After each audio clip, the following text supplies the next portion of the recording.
Olá, ouvintes do Decolada, como vocês estão? Eu sou Eduarda, host do Decolada, e nesse episódio a gente vai conversar com um convidado que ele é autor de afrofuturismo, ativista, podcaster, apaixonado por RPG. Ele já tem um livro publicado, que é O Último Ancestral, e o outro que sai do forno em novembro, A Malta Indomável. Além disso, ele participou do Asas Connect, onde palestrou sobre afrofuturismo. Parece que eu tô falando de várias pessoas, né? Mas na verdade é uma só. Hoje a gente vai conversar com o Ale Santos. E além, na verdade, né, do que o Ale Santos é, além do perfil no LinkedIn. Quem é ele na vida real, quem é ele atrás dessa história toda. Que é o objetivo do nosso podcast, contando histórias reais de empreendedores reais. Ale, obrigada por ter aceitado o nosso convite. Novamente, né, além do Asas Connect, também participar aqui do Decolada, é um prazer ter você conosco e pode se apresentar, além do que eu já disse também.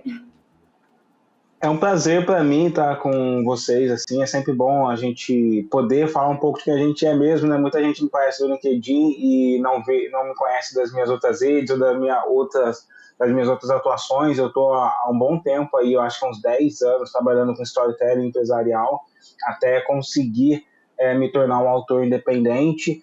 E depois, na verdade, eu tenho um livro antes da ficção, que é o Rastros de Resistência, que é um livro que hoje está no Clube de Leitura da ONU, um livro que está na Biblioteca do Congresso dos Estados Unidos, está em várias universidades europeias, estadunidenses e também até na África. É um livro que está em todas as escolas públicas do estado de São Paulo, é um livro de historiografia. Ele foi um livro que abriu as portas para mim e ele surgiu muito por conta do meu trabalho no Twitter, que foi a chave que mudou a minha carreira assim, totalmente. Foi a publicação que eu fazia no Twitter final de 2018 até 2019 e tal. E hoje eu sou um escritor de ficção científica, publicado pela HarperCollins, que é o segundo maior selo editorial do mundo, podcaster, roteirista, faço um monte de coisa assim também. Legal. E Ale, antes dessa história toda, você é formado em publicidade, né? Isso, a minha primeira formação, e essa é uma formação que é muito importante para mim. Eu fui formado numa universidade do interior de São Paulo, né? Esse meu sotaque meio caipira assim, entrega que eu nasci ali quase na divisa com Minas Gerais, que é uma cidade chamada Cruzeiro.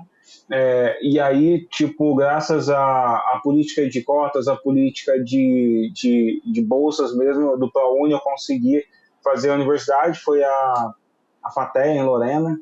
Acho que me formei em 2017, 2018, assim, o tempo vai passando, a nossa memória vai ficando meio zoada sobre as datas. Mas e também já entrega um pouco da minha idade. Então, eu já sou, desde da universidade, como eu me formei numa universidade, que é uma ótima universidade, mas não é, a gente sabe desse mercado, tem algumas chancelas, alguns vícios, algumas universidades que eles consideram que entregam as pontes mais fáceis para o mercado, né? Como a SPM, a Morumbi e todas a própria USP e tudo mais. Como eu vinha de uma universidade do interior, e o interior já pode ser considerado uma periferia do estado de São Paulo, né? Porque onde fica distante dos grandes eventos, das grandes agências, não tinha uma grande agência internacional lá no interior e tal. Eu já sabia que eu precisava utilizar a internet como essa ponte para me conectar com os grandes debates, sabe? Eu não podia, ou eu me mudava para São Paulo fisicamente e tentava a vida lá, ou eu usava a internet para minha presença digital, a minha existência estar conectado com as grandes conversas de São Paulo também, sabe? Eu acho que eu fiz muito isso na época. Foi quando eu criei um blog de RPG, um dos meus primeiros blogs era RPG Vale. Esse blog, ele acabou ganhando, na época tinha um prêmio Top Blogs, a gente ganhou 3 anos consecutivos júri acadêmico, em segundo e terceiro lugar, e depois a gente chegou a ganhar o júri popular no primeiro ano, e foi um blog que tipo, me abriu portas como jornalista, porque por conta desse blog eu tinha parceria com a Blizzard, que lançava World of Warcraft, então o meu blog cobriu o lançamento do Diablo 3 no Brasil, sabe? Eu tive na primeira Brasil Game Show, eu fui convidado para Campus Party como imprensa, então imagina que essas pontes que eu queria criar naquele tempo, tipo, morando numa periferia do estado, longe pra caramba, 2, 3 horas de distância, eu consegui graças à internet. Esse blog de RPG foi o que me mostrou o caminho, falou, pô, Ale, é a internet, você precisa existir. Tanto que eu uso o meu LinkedIn desde essa época. O meu LinkedIn tem desde 2017, 2013, 2014, que eu comecei meu blog, eu começava a usar meu LinkedIn exatamente para também me conectar com as pessoas que eu ia encontrando nos eventos, né? Fazer esse network que eu não tive regionalmente ou até mesmo na universidade. Eu comecei a construir ele através das minhas redes da internet há muito tempo, né? As pessoas acham que construir network é de um dia para o outro. E eu não, estou construindo network há, sei lá, quase 10 anos, assim. E Ale, lá no início da faculdade, tu já tinha essa ideia do que você ia fazer quando finalizasse, né? Ou durante esse percurso mesmo? Ou você foi partindo aí para essas áreas, porque migrou bastante, né? Você migrou bastante ali do blog para RPG e os livros e tudo mais. Tinha alguma ideia traçada, alguma luz no fim do túnel ali para onde você Sim, queria chegar? eu não acho que tinha uma luz no fim do túnel, porque eu acho que eu segui um caminho que não existe, assim, sabe? Eu construí um caminho, uma jornada que é até difícil de reproduzir, porque foi muito invariável, muito de altos e baixos, e caminhos que abriram para mim. Mas eu tinha uma concepção de que eu queria trabalhar com o meu imaginário, sabe? Porque eu sempre fui aquele garoto nerd que gostava de RPG, de jogos. Quando eu entrei na universidade e eu ouvi esse termo storytelling, para quem é da área de comunicação e ouviu isso só em 2010, do TED Talks e de muitas coisas, notícias do Keynes, que começou a virar 2011, 2012, mas eu já conhecia desde pequeno, porque é um gênero de RPG de terror. Então, quando eu olhei para a universidade e meu professor falando storytelling, eu parei e pensei, nossa, peraí, é isso mesmo que eu estou ouvindo? Tipo, isso aí eu faço desde criança isso.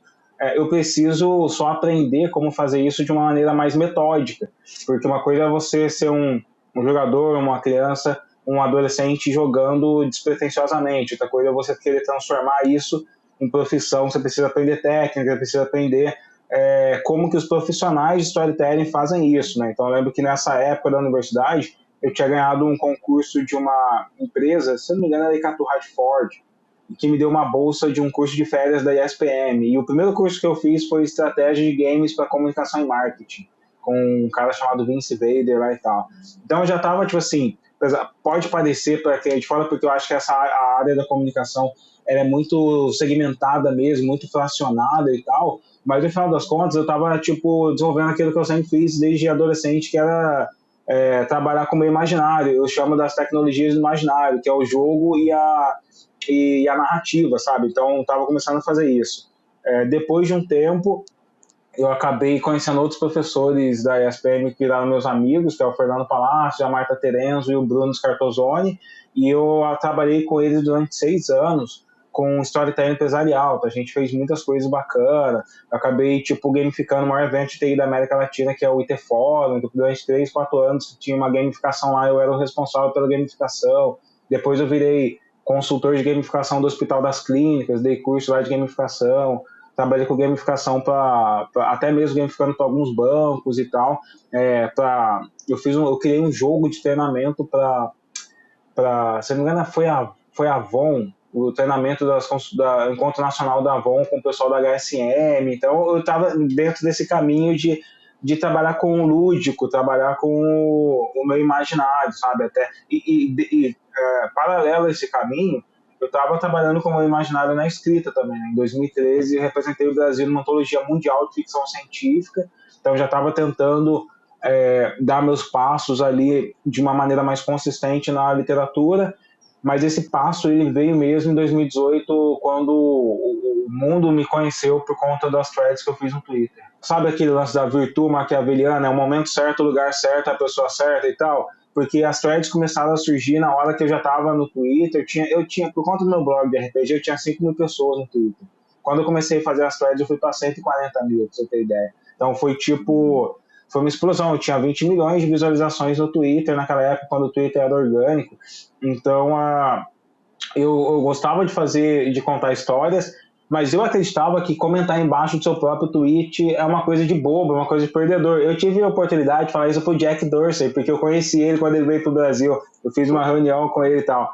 Jack, eu achava que fazer thread era coisa de perdedor, sabe? Quem comenta embaixo do seu próprio comentário?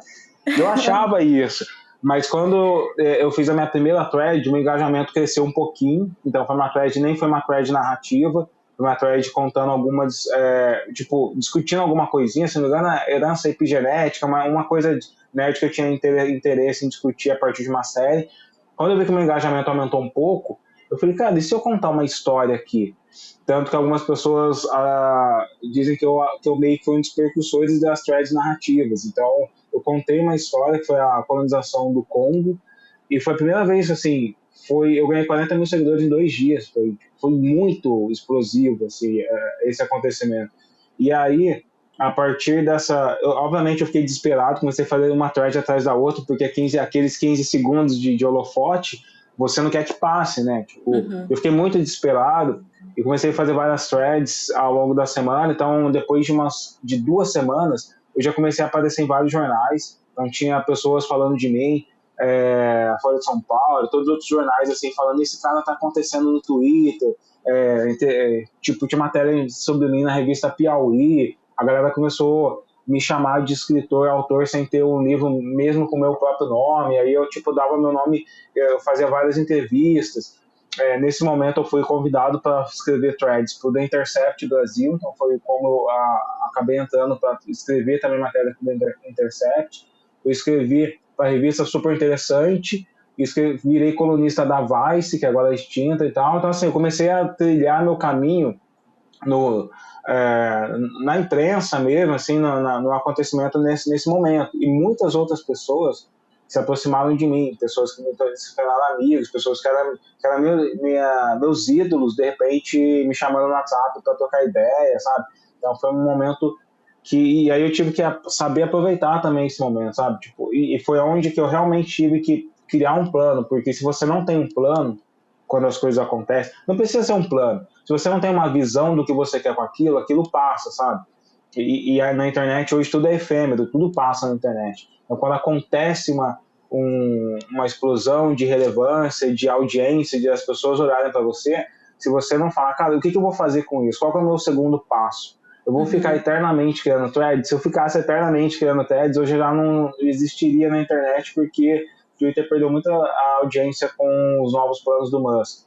Então, se eu ficasse estacionado naquele momento dos 15 segundos de holofote, eu já não estaria aqui. Mas eu pensei, agora que eu estou ganhando essa audiência, eu quero aproveitar para ser aquele ali que eu sempre fui. O ali que falava de games, que falava de ficção científica, o ali que escrevia, que tinha seu caminho, storytelling. Já que as portas se abriram, é isso que eu quero. Então foi nesse momento que algumas editoras me deram um contrato para publicar meu primeiro livro, que foi o Rastro de Resistência, um livro que adapta as minhas threads, adapta o que eu escrevi no Twitter para a literatura.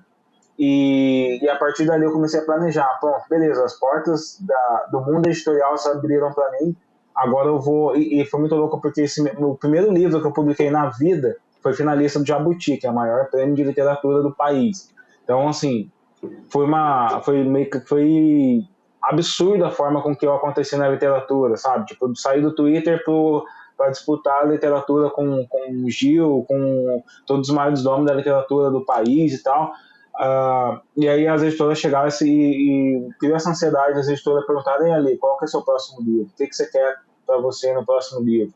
E foi onde eu batalhei muito para que aí sim eu me tornasse o Ali que eu sou hoje, que é o escritor de ficção científica, que fala de historiografia também, mas que trabalha com conteúdo pop e que traz o universo pop para dentro das minhas discussões sociais.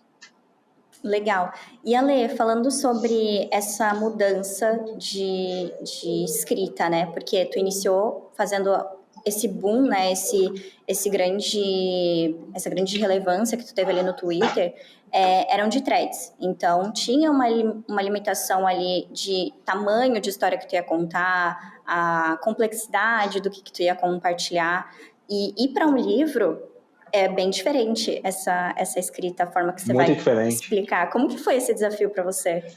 Primeiro que eu vim da publicidade. Publicidade você estuda slogan, ela é redator publicitário. Então o slogan é 9 palavras, né, por as regras ali da escrita publicitária. Então eu já tinha uma visão sobre isso, só que simultaneamente sempre fui um ficcionista. E quando eu comecei a entrar nesse caminho profissional de storytelling, eu fiz inúmeros curso de cinema, curso de história em quadrinho, curso de... Sabe, eu fui me aprofundando na escrita profissional. Então, para mim, era só questão de adaptar o formato, sabe? Eu acho que um bom escritor, e eu sei que no mercado publicitário tem a galera que estuda só o copy e ainda se dedica só a ser escritor de internet e tal, mas eu não era esse cara, eu sempre fui o romancista, eu sempre fui o cara que escrevia peças de teatro, de história em quadrinhos, de todo tipo de coisa. Então, na minha cabeça, eu entendia o formato, eu entendia que eu só precisava descobrir quais ferramentas narrativas para o formato que eu estava dominando, sabe? E a escrita mais concisa, ela sempre é mais difícil, tanto que Shakespeare dizia que a concisão é a alma da sabedoria. E o Hemingway, que é um dos pais da literatura moderna estadunidense, ele sempre dizia que contos mais curtos são muito mais difíceis de se produzir. Então, para um escritor, tipo, conseguir controlar uma narrativa no Twitter, desbloqueia na cabeça dele a forma de controlar uma narrativa no romance, porque você precisa ter... E eu sou aquele escritor arquiteto, aquele escritor que é arquiteto, que planeja, que é um costureiro, que é um plotter, que constrói todas as coisas. E no meu formato de criação, a primeira coisa que eu faço é a pesquisa. Então, tem threads que eu demorei 2 meses para fazer. Tipo, eu passava 2 meses pesquisando informação. Tem uma thread que eu fiz, que foi a que que abriu essa porta para mim para super interessante, que foi sobre a ciência eugenista brasileira do século XX. E eu passei 2 meses lendo hemerotecas e bibliotecas digitais, coletando informações, fazendo recorte de jornais antigos, lendo boletins de organizações eugenistas e tudo mais. Então, assim, a pesquisa minha é que sempre pautou no trabalho. Eu sempre fui um pesquisador criterioso, e a forma com que eu fui um pesquisador criterioso é a mesma forma com que eu construo o universo de ficção, tendo esse critério de construir cada detalhe, construir os personagens, construir os enredos, construir o background deles, os desejos deles, todas essas paradas. Depois que eu faço esse processo todo de pesquisa que deixa você com um emaranhado de papéis alucinados, assim, que muitas dores de cabeça, tem uma habilidade que é a habilidade de editar. A habilidade de escolher qual é a história que eu vou contar a partir de todas essas informações que eu tenho. É uma habilidade que jornalistas têm que desenvolver, é uma habilidade que, tipo, escritores de romance têm que desenvolver, é uma habilidade que algumas pessoas que trabalham com social media precisam desenvolver. Você tem um bolo muito grande de informação, você tem que desenvolver essa habilidade. Não tem cursos que te... Assim, você pode até ter um curso ou outro que te dá umas dicas de como desenvolver essa habilidade, mas ela é muito da prática. Essa é uma habilidade quase que orgânica, instintiva de qual ponto dessa história vai fazer essa história acontecer, sabe? Você tem que olhar para todos os seus personagens, olhar para tudo e falar, esse trecho é o que vai acontecer. E eu comecei a desenvolver essa habilidade. Depois que eu desenvolvo essa habilidade, aí sim você olha para o formato e você diz, beleza, esses 3 atos, esse arco narrativo, esse arco dramático, funciona em podcast, ou funciona em literatura, ou funciona numa thread. Então, eu acho que escritores modernos são escritores transmídia. Eu penso na narrativa antes de pensar o formato. Eu não penso, eu tenho uma história para livro, eu penso, eu tenho uma história. Tanto que até hoje, eu tenho vários projetos que estão sendo avaliados por produtoras e que se a produtora fala assim, beleza, talvez isso não funcione como série, eu posso transformar uma história em quadrinho. De repente não consigo negociar uma história em quadrinho, eu vou publicar como literatura. Então, eu crio todos esses elementos e depois eu preciso do formato história em quadrinho. Então eu vou estudar o formato história em quadrinho e como eu conto essa história, né, com as melhores ferramentas disponíveis naquele momento. Então, no meu processo criativo, o formato em si, seja uma thread ou seja uma literatura, ele é a última ponta do processo. Eu acho que a criação em si era mais sublime do que todas essas questões. Até porque, por exemplo, no cinema, você pode pegar as regras de escrita do cinema em um livro. Agora, a habilidade de usar aquilo de uma maneira interessante, isso você tem que desenvolver ao longo da sua experiência profissional. Legal, então o teu processo criativo, ele te permite abordar qualquer rumo que for necessário, né? Então, tu tem um processo ali de criar que ele pode ser tanto adequado para uma thread no Twitter, tanto para virar um roteiro de um livro ou enfim, alguma coisa mais audiovisual mesmo, porque esse processo criativo, ele ultrapassa, ele não é um quadrado, né? Ele não é uma receita ali de um bolo específico. Exatamente, eu não sigo assim. Eu entendo que alguns escritores, pessoas que estão começando na escrita, elas precisam de templates, formatos e coisas assim, porque isso te dá uma segurança, né? Mas tem aquela máxima do Pablo Picasso, que depois que você entende toda uma estrutura criativa, você começa a ter segurança para quebrar esses padrões. Então, acho que hoje, como escritor, eu já não sigo. Eu entendo as técnicas, entendo as teorias e por conta de eu entender as teorias, eu posso criar algo que não necessariamente é formatado para elas, e que depois eu vou pensar em como encaixar, ou se não encaixar, a mim isso não encaixa no livro, isso encaixa. E tanto que assim, o meu segundo livro de ficção, ele é um spin-off do primeiro.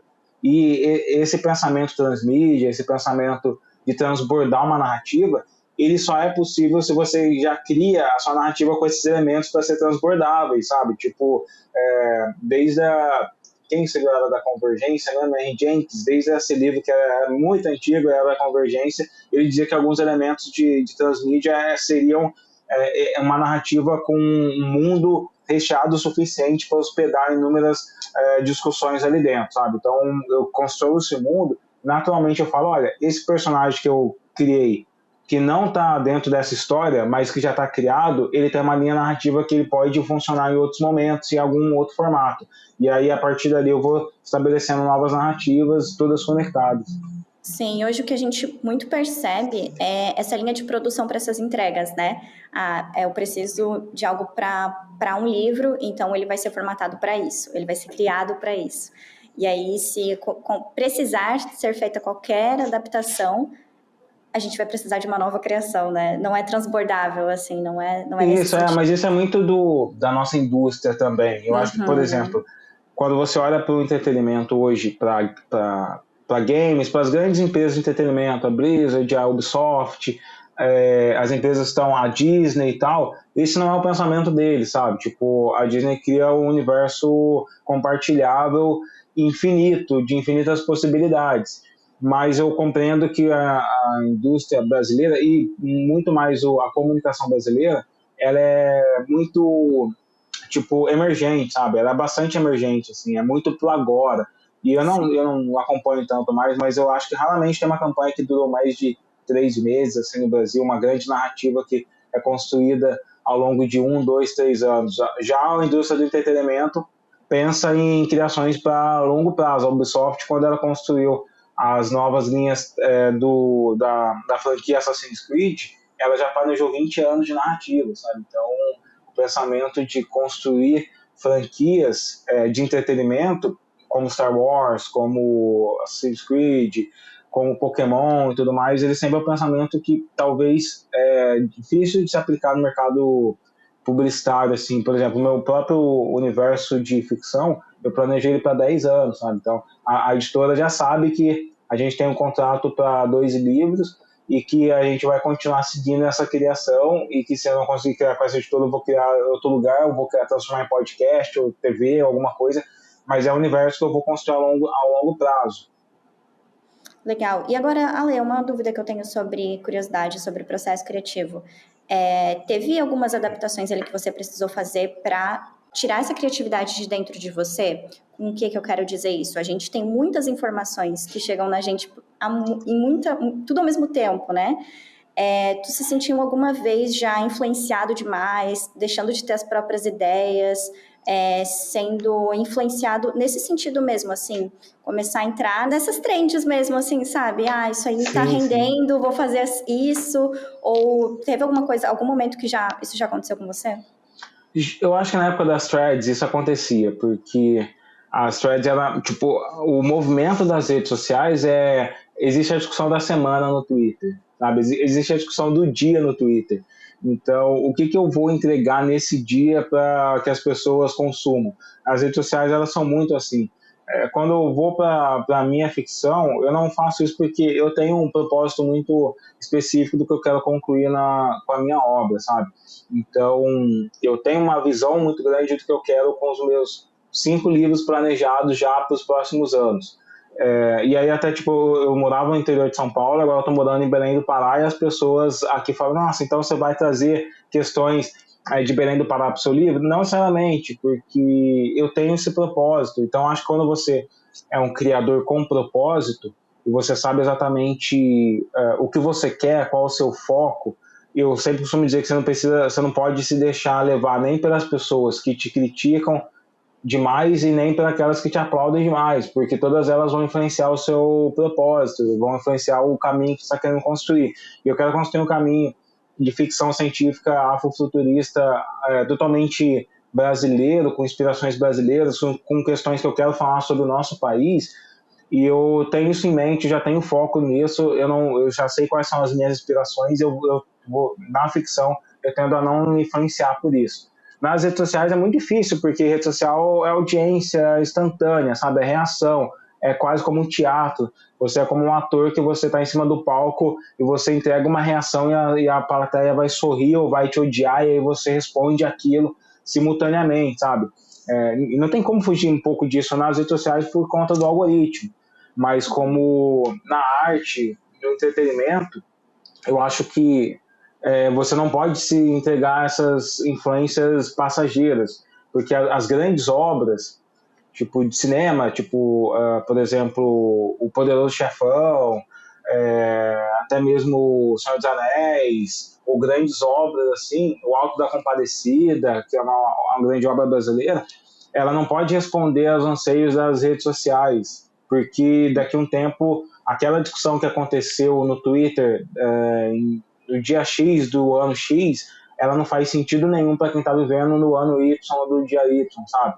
Então, mas uma obra vai fazer sentido, porque a obra entrega um propósito e uma grande discussão, e talvez uma discussão que seja universal ou uma discussão que atravessa o tempo, seja temporal. Acho que é sobre isso a arte. Sim, e essa é uma consciência que tu sempre teve ali no início, principalmente nessa realidade mais rápida, mais efêmera mesmo, né? Tudo está acontecendo ao mesmo tempo, então o que a gente está falando agora não é o que a gente está falando daqui 30 minutos. Essa realidade da internet, ela tem esse tempo. E essa consciência foi algo que tu sempre teve dentro daquela realidade, ou foi algo que você construiu mesmo? Eu acho que eu construí, sabe? Porque eu demorei 30 anos para ter um livro com meu nome. E eu sempre quis isso, desde os 8 anos. Na verdade, nem pensava que isso seria possível depois de um tempo. Depois que eu representei o Brasil na antologia de ficção científica, eu achei que as editoras iriam abrir as portas para mim e não se abriram. Então, eu batalhei muito para conseguir um livro. Quando eu consegui, eu falei, cara, tipo, se for o único livro que eu publicar na minha vida, se não fizer sucesso, eu quero que pelo menos seja algo que seja meu. Que eu falo, olha, isso aqui é a minha cara, a minha característica, é algo que eu posso mostrar para as pessoas. Você pode gostar ou não, mas eu entreguei toda a minha vida na criação desse livro, sabe? Eu entreguei toda a minha psique, todo o meu imaginário, aquilo que eu quis constituir e que me constituiu enquanto indivíduo criativo é o que eu quis entregar no livro. Então, acho que quando surgiu a oportunidade de criar, nasceu em mim esse desejo de criar algo que seja original, que seja focado na minha existência criativa, sabe? Acho que foi simultaneamente. Legal. E depois desse primeiro livro, depois do primeiro livro que foi lançado, que foi algo mais extensão daquelas histórias que tu estava contando no Twitter, né? Partindo Sim. pro da ficção, quais foram os desafios, assim, dos dois livros diferentes? O primeiro livro foi muito mais desafiador para mim, porque historiografia exige um critério muito intenso, assim, sabe? Então, eu tinha trazido histórias que a maior parte das pessoas não conheciam. E eu não tinha, e assim, eu fui um pesquisador que foram histórias que eu fui coletando ao longo da minha vida. Lendo em algum lugar, lendo em algum outro lugar, sabe? Lendo até mesmo em teses e doutorados de fora do país e tal. Então, quando a editora falou, ali, vamos fazer uma revisão historiográfica, vamos saber de onde você tirou esses dados, porque alguns dados ela não conhecia, não tinha nenhuma ideia. E aí foi muito trabalhoso, nossa, foi horrível para mim, tipo, ter que ficar detalhando ponto por ponto. E foi muito importante, é por isso que é um livro que hoje aceito nas escolas, porque a gente fez um trabalho de checagem historiográfica muito forte que para as redes sociais não precisa, né? Nas redes sociais você publica qualquer coisa ali e ok, na literatura é diferente. Então foi um pouco mais doloroso isso para mim, exatamente por ter histórias que as pessoas não conheciam e que questionavam as minhas fontes direto. Várias dessas histórias na internet, a galera questionava as minhas fontes. De onde você tirou isso e tal? E o problema da historiografia no Brasil é que ela é muito regionalizada, né? Então, por exemplo, tem um líder quilombola que eu conheço do Ceará, que eu li sobre ele em cordéis, e que até agora eu não consegui provar a existência dele em nenhum documento historiográfico. E ele não está no meu livro, não.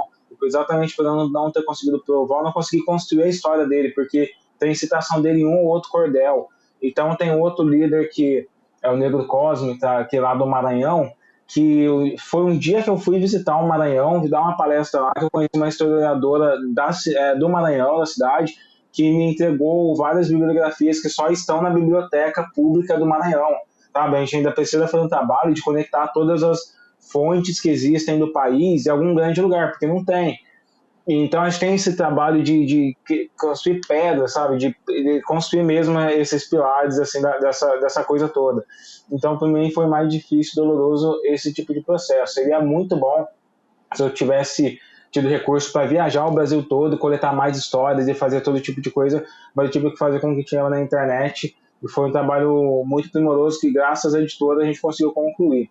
A ficção, para mim, eu sempre fui um ficcionista desde os 8 anos de idade, assim, sabe?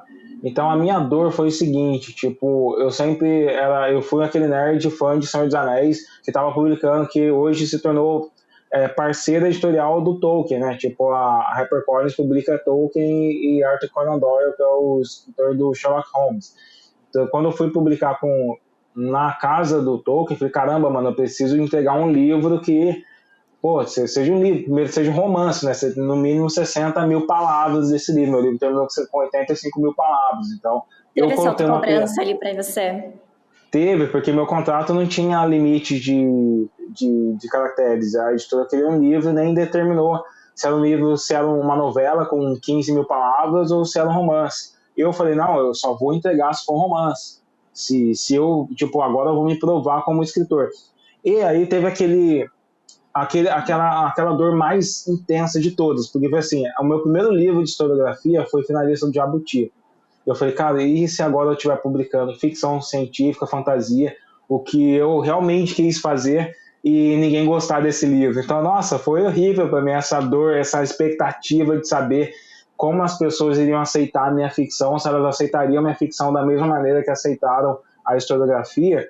E aí, depois foi um sucesso, né? Porque o Último Ancestral, que é ficção científica, também foi finalista do Jabuti, foi finalista do CCXP Awards, foi indicado ao Prêmio São Paulo de Cultura e eu vendi os direitos de adaptação dele para o audiovisual. Então tem a RT Features do Rodrigo Teixeira está trabalhando na adaptação do meu livro.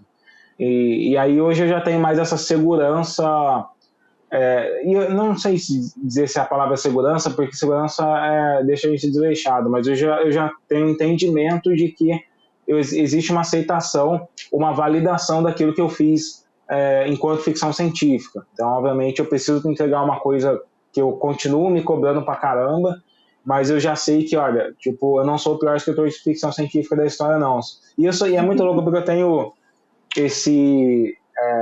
como é que é o nome dele? O impostor na escrita, ele é horrível, cara. Sempre que eu estou escrevendo, eu sempre acho que é tudo horrível, que é tudo ruim, que eu fico ranzinza escrevendo. O meu processo de escrita de um livro, e eu escrevo um livro numa velocidade quase parecida com o Stephen King, que escreve um livro em 3 meses, eu escrevi em 4 meses esse livro, de 85 mil palavras. É um processo que deixa a gente muito emocionalmente abalado, sabe? Se você está 4 meses, todo dia eu acordo e eu falo, hoje eu vou escrever 2 mil palavras. Independente se são 2 mil palavras boas, são 2 mil palavras ruins, eu preciso entregar 2 mil palavras. E eu fiz isso durante 4, 5 meses. Né? Tinha dia que eu escrevi o ápice da minha loucura na escrita, eu escrevi 10 mil palavras num dia, sabe? Comecei 8 da manhã e terminei 3 da manhã do outro dia. Foi intenso. Então é um processo que o nosso impostor fica o tempo todo falando que tá tudo ruim, tá tudo horrível. E por isso que o Stephen King ele diz que a gente precisa se afastar do livro.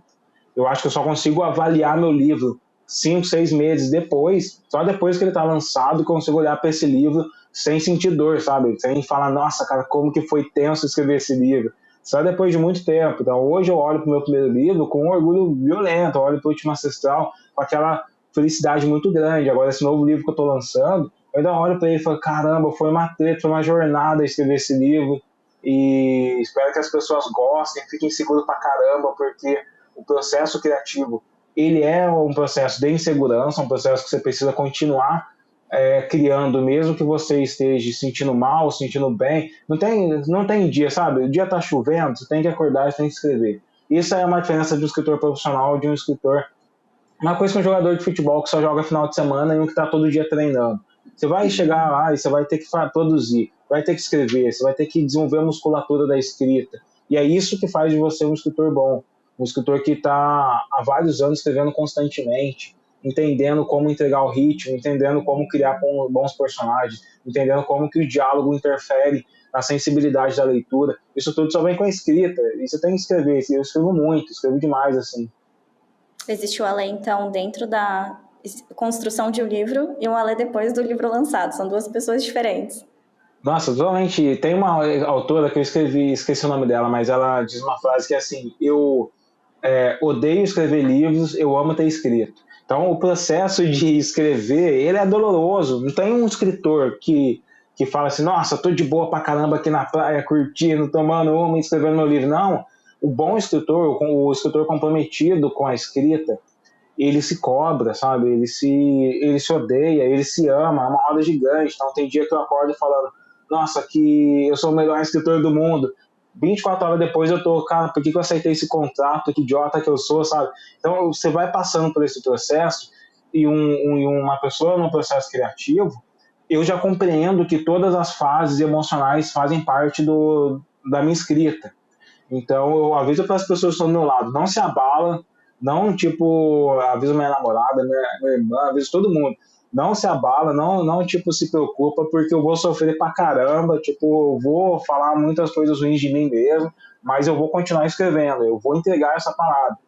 E a entrega do último livro, da última página, é uma catarse violenta, uma catarse intensa. Eu lembro que a última vez que eu revisei, e acontece todos os livros, a última página, ela é um transe. Eu lembro que ela faltava meia página para eu revisar, eu demorei 10 horas para revisar essas 6 páginas. Eu passei mal, eu tive dor de cabeça, eu entreguei, eu comecei a chorar, foi uma entrega muito grande de emoção, porque, imagina, é uma obra de uma vida, assim, para mim. Cada livro meu é uma obra de uma vida, sabe? É uma obra que eu estou entregando quem eu sou. Eu tô indo pro meu 3º livro e às vezes eu paro e penso, cara, eu consegui, sabe, 3 livros numa grande editora, sabe? É uma coisa muito que é difícil no Brasil ter uma carreira de escritor. É difícil pra caramba. E aí, toda vez que eu vou trabalhar no livro, eu entrego tudo. E aí a última página é sempre uma catarse de todas essas emoções que eu vivi na vida. E agora temos um próximo, né? É meu primeiro livro de ficção para adolescente. Então, cada livro meu, eu vou entrando num novo desafio, que eu vou me deixando cada vez mais inseguro. Primeiro era a historiografia, segundo era a ficção, e agora é uma ficção para adolescente. Então, como é que essa garotada vai receber a minha construção, sabe? E é uma nova porta para o universo que eu já construí no Último Ancestral. Então, apesar de ser um universo que eu já estou construindo, é uma nova narrativa, uma forma narrativa diferente. E eu estou nessa expectativa desse livro acontecer e de atingir uma garotada que já está me acompanhando por algumas coisas também, né? Esse ano eu estou estreando no universo a Tesouros de Ganor, do Jovem Nerd, e esse ano eu também estou publicando a primeira narrativa de Assassin's Creed que se passa no Brasil pela Ubisoft. Então tudo isso tem uma garotada que já está me acompanhando e eles estão criando uma expectativa de, quem quer o Alê enquanto escritor para adolescente, então acho que novas pessoas vão me conhecer a partir daquilo também, e tudo isso gera uma expectativa de escritor, sabe? Acho que eu estou ainda no começo da minha carreira na ficção, é meu 2º livro, e eu já estou aqui pensando como que vai ser no 5º livro, sabe? Como que vai ser no 6º livro, já estou aqui querendo começar a escrever o 3º livro já. E você não gosta muito de zona de conforto, né? Nenhuma. Não gosto, eu não consigo, porque eu fico 4 meses no ano escrevendo o manuscrito, o livro, e depois mais 4 meses revisando ele, e quando eu não estou escrevendo, eu fico me sentindo um vazio, e todos os escritores são assim, tem vários amigos que são diretores de cinema e roteiristas, e quando você se entrega muito para a criação, quando a criação vira uma face da sua existência no mundo, quando você não está fazendo ela, você fica sentindo vazio, você, cara, e agora? Quem que eu sou quando eu não estou escrevendo? Sabe? Parece que eu só sou alguém escrevendo, e isso é uma loucura também. Minha terapeuta fica doidona comigo, assim, com as minhas histórias, com as minhas vivências, mas a gente se torna uma pessoa com uma necessidade de estar criando coisas novas, isso se torna uma parte da nossa existência. E principalmente depois de sentir tanto, né, Lê? Você sentir muito durante o processo da criação. E aí depois terminou esse processo, dá essa sensação mesmo de agora, o que eu vou sentir, né? Pois é, eu acho que é isso, eu acho que é sobre viver emoções intensas, né? Tipo, tem pessoas que se viciam na dopamina do Instagram, eu acho que o escritor se vicia em todas as dopaminas e todos os hormônios de estresse e tudo que acontece durante o processo de escrita, faz muito sentido isso. Vou levar para terapia. Ale, e agora falando sobre o teu primeiro filme, o teu primeiro livro que está sendo adaptado para um filme. Isso é uma grande conquista também, né? Como que está sendo esse processo? Então, foi assim, eu aprendi muito durante esse processo, e também adquiri muita gastrite nesse processo, porque o audiovisual brasileiro demora muito para se movimentar, né? Tipo, demora pra caramba. Então, entre a primeira proposta que eu recebi de adaptação e a assinatura do contrato foram 6 meses, imagina, de negociação, sabe? Então, eu tive que escutar todos os executivos de streaming, de todo mundo que mandou proposta para mim, assim, a gente teve que fazer reunião, escutar, entender. Eu novamente eu tomei uma escolha a partir do meu propósito. Eu sou esse artista louco, lunático, assim, sabe? Então eu cheguei a recusar uma proposta de dinheiro muito maior, imediata, por uma proposta de alguém da RT que quer fazer acontecer a história da melhor maneira, que combinou exatamente com o meu imaginário, sabe? Que foi, cara, essa é a visão que eu tenho sobre essa história. E então, tipo, e foi um processo que, como eu recebi várias propostas, a HarperCollins lá dos Estados Unidos levantou uma bandeirinha de, opa, está acontecendo uma coisa no Brasil, deixa eu ver. E eles assumiram a negociação do meu contrato. Então, meu advogado hoje é da Harper lá dos Estados Unidos. E aí o meu modelo de contrato, ele também não é um contrato muito usual aqui na indústria cinematográfica brasileira. Assim, eu aprendi muito sobre, acho que foi um aprendizado exorbitante sobre o processo também, sabe, sobre o processo de negociação. Muitos criadores se furtam de participar do processo de negociação e se ferram muito por isso. Eu acho que o Brasil está numa indústria emergente. Nos próximos 5 anos tem muita coisa virando para streams internacionalmente, filmes que estão começando a bombar agora. Você vê, tipo, o Mussum bateu recorde de 600 mil reais na estreia. Então o Brasil tá mudando, a indústria do entretenimento brasileiro está mudando. E eu acho que fazer parte dessa mudança é fazer parte também de entender as negociações, de entender o que está por trás da história, não só do processo de escrita, mas o processo de como essa história vai ser vendida, qual verba vai ter para fazer o marketing dessa história, sabe? De todas essas coisas importantes, como que ficam os direitos autorais, de produtos licenciados, muitas discussões que os grandes autores que eu me espelho lá fora, Neil Gaiman, Stephen King, George Martin e tal, você vê que eles manjam, que eles dominam todo o processo, não só de escrita, mas o processo de transformar o produto, a história deles num produto de entretenimento. Então acho que eu quero fazer parte desse movimento, eu estou olhando muito para isso, assim, aprendi muito na negociação. E agora eu estou aguardando, porque o audiovisual ele demora muito para se movimentar. Eu sei do que está acontecendo em algumas negociações, eu não posso abrir dos caminhos que estão sendo tomados para essa adaptação. Hoje, uma das coisas que está se discutindo é transformar numa animação. Tipo, isso eu posso abrir, virar uma animação tipo Aranhaverso, alguma coisa nesse sentido. E é isso, estou nessa expectativa. Eu estou querendo aprender mais com esse movimento e também produzir a primeira obra de ficção científica brasileira em animação, assim, para algum streaming.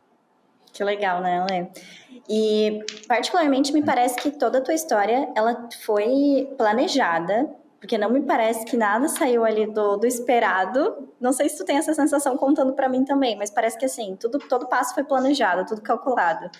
Isso me faz pensar se teve algum momento em que tu caiu numa furada, de pensar, aprendi com isso, não vou mais fazer isso. O tempo todo. Então, parece que minha história é planejada, mas eu nunca tive um plano, porque eu nasci numa cidadezinha de 90 mil habitantes, onde ninguém era escritor. onde ninguém nunca chegou na frente de poder negociar uma história com executivos de um streaming internacional, sabe? Então eu nunca pensei que isso era possível, mas eu sempre tive uma visão de quem eu era. Então a visão de quem eu era um cara criativo que acredita em histórias de fantasia, sabe? Essa é a visão de quem eu era. E eu acho que a minha história foi carregada pela visão de quem eu era. E independente se naquele momento eu já fui operador de telemarketing, foi uma grande furada, assim, para mim no momento onde eu estava, como estagiário, e eu também já fui vendedor de computador de informática mesmo, já trabalhei em agências de publicidade que foram uma furada, que pararam de pagar o meu almoço, para ter uma ideia. Então, assim, muitas coisas deram muito errado. Eu já desisti de ser escritor porque ninguém queria as minhas obras, mas independente do que deu errado, eu sabia quem eu era, sabe? E a visão de quem eu era fazia eu tomar decisões para onde eu queria ir, tá? Isso deu errado agora, eu vou pegar um outro emprego aqui nesse momento, mas o meu emprego não muda quem eu sou, onde eu quero chegar, de algum modo, independente se eu não chegar, isso assim, é quem eu sou, sabe? Eu acho que eu tinha essa visão. Independente se eu não chegar, eu sei quem eu sou.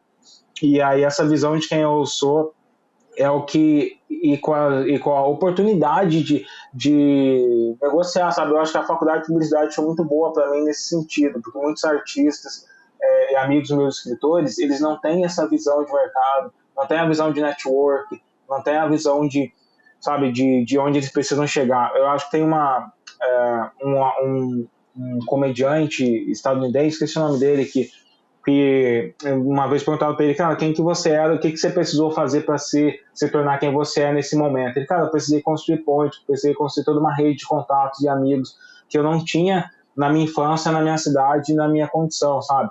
E essa visão de ter que construir toda essa rede para que isso aconteça é a visão que eu aprendi na publicidade, não só na universidade, mas no mercado. Desde quando eu começava a cobrir a Brasil Game Show, eu sabia que, nossa, esse cara aqui é legal, ele tá me tratando bem, a gente pode ser parceiro. Não é só essa questão de, olha, o cara me abriu uma porta para um evento, nunca mais vou falar com ele, nunca mais vou conversar com ele, sabe?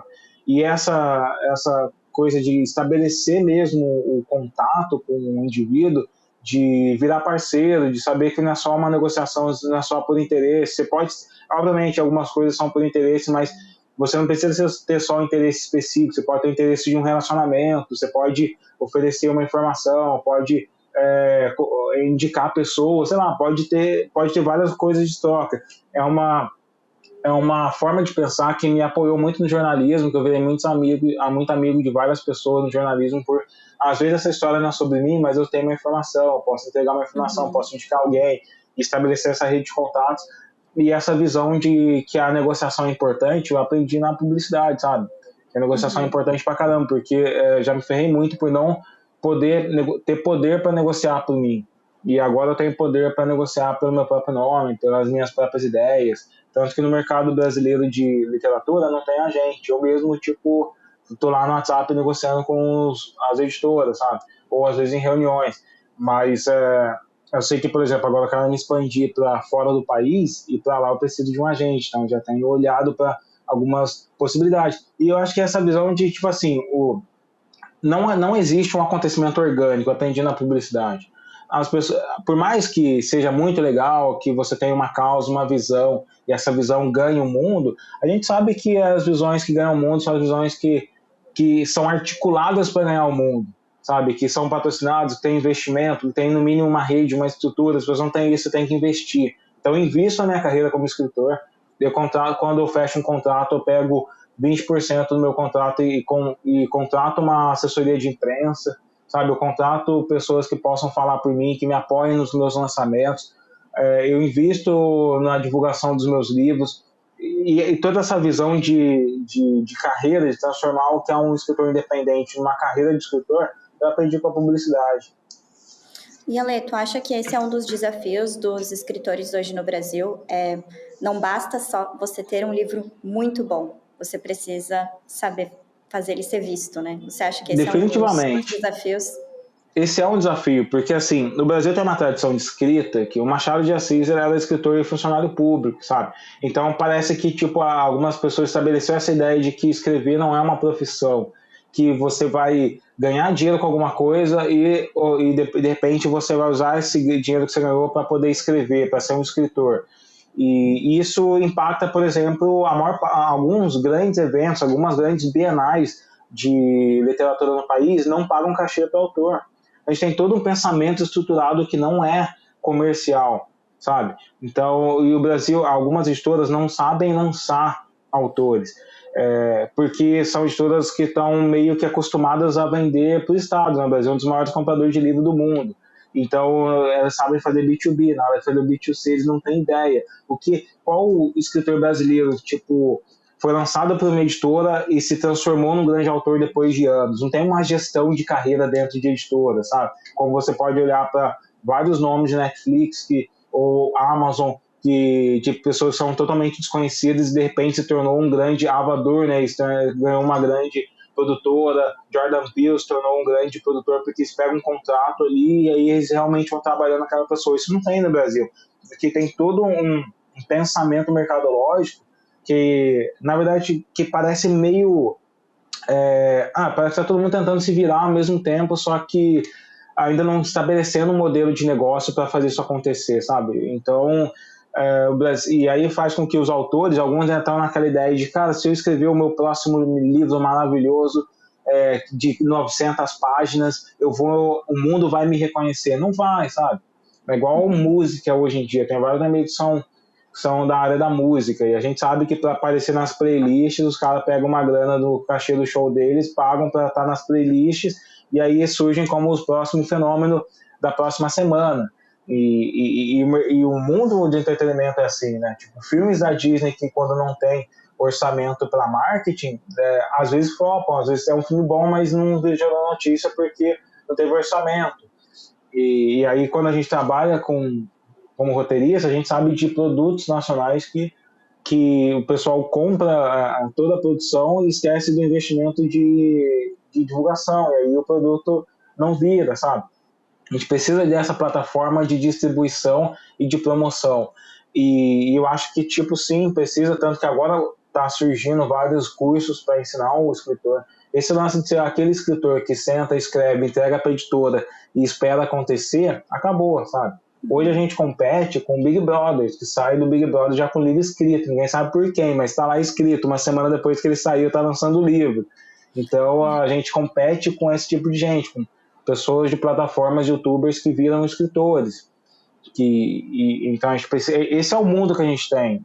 Então é difícil a gente ficar contando que o ano que vem vai explodir um novo Itamar Vieira Franco de Tortarado, sabe? Uma explosão como ele acontece uma vez a cada, sei lá, 10 anos. Qualquer outro autor que vendeu milhões assim no Brasil do nada, assim, sabe? É difícil. Então eu não acredito nessa explosão, me tornar um best-seller de um dia para a noite. Eu acredito em consistência, em trabalho, em divulgação, em olhar para fora, em produzir, em publicar, em assessoria de imprensa, em coisas que vão constituindo a minha carreira ao longo dos anos. Acho que isso te acompanha desde o início, né, Ale? Essa autenticidade, assim, não ir muito pelo que você aprendeu na faculdade, que todo mundo estava indo, sair desse padrão, né, que todo mundo estava seguindo. E, Ale, o que você espera do futuro para você, para os seus próximos planos aí, próximos passos e sonhos também?